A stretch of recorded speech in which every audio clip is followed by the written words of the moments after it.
బద్వేలును అన్నమయ్య జిల్లాలో కలుపుదంటూ విద్యార్థి సంఘాలు, రాజకీయ పార్టీలు, ప్రజా సంఘాలు మానవహారంగా ఏర్పడి స్థానికంగా ఆందోళన చేపట్టాయి. బద్వేలు కేంద్రంగా శ్రీ వీరబ్రహ్మేంద్ర స్వామి జిల్లాను ఏర్పాటు చేయాలని డిమాండ్ చేశారు.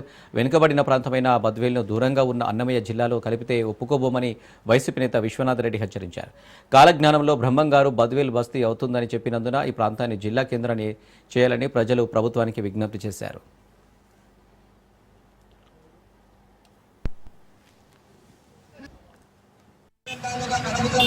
వందల సంవత్సరాల నుంచి అవినావ సంబంధాలు ఎక్కువగా ఉన్నాయి. వ్యాపారంతో పరంగా కానీ, విద్యాపరంగా కానీ, రంగంతో పరంగా కానీ చాలా సంబంధం ఉన్న పరిస్థితి. ఇలాంటి పరిస్థితుల్లో జిల్లా పునరుజ్జీవన భాగంగా రాజంపేట చాలా బాధాకరం, చాలా ఇబ్బందికరమైన విషయం. ఎందుకంటే పడే పరిస్థితి ఒకవేళ కాదు ఉన్నప్పుడు ప్రభుత్వానికి టెక్నికల్ గా ఇబ్బంది పరిస్థితులు ఏర్పడితే అప్పుడు బద్వేలు ప్రాంతాన్ని వీరబ్రహ్మేంద్ర స్వామి వారి నామకరణం మీద బద్వేలు ఏర్పాటు జిల్లా చేయగలిగితే నెల్లూరుతో పాటు కూడా సెంటర్ పాయింట్ అయినటువంటి బద్వేలు జిల్లా సేవ చేయగలిగితే కడప జిల్లాకు వందల సంవత్సరాల నుంచి అవినావ సంబంధాలు ఎక్కువగా ఉన్నాయి.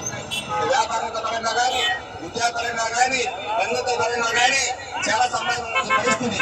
ఇలాంటి పరిస్థితుల్లో జిల్లా పునరుజ్జీవన భాగంగా రాజంపేట చాలా బాధాకరం, చాలా ఇబ్బందికరమైన విషయం.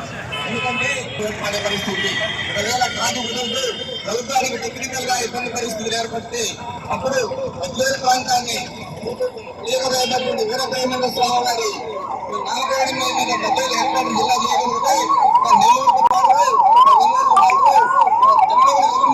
కూడా సెంటర్ పాయింట్ అయినటువంటి బద్వేలు జిల్లా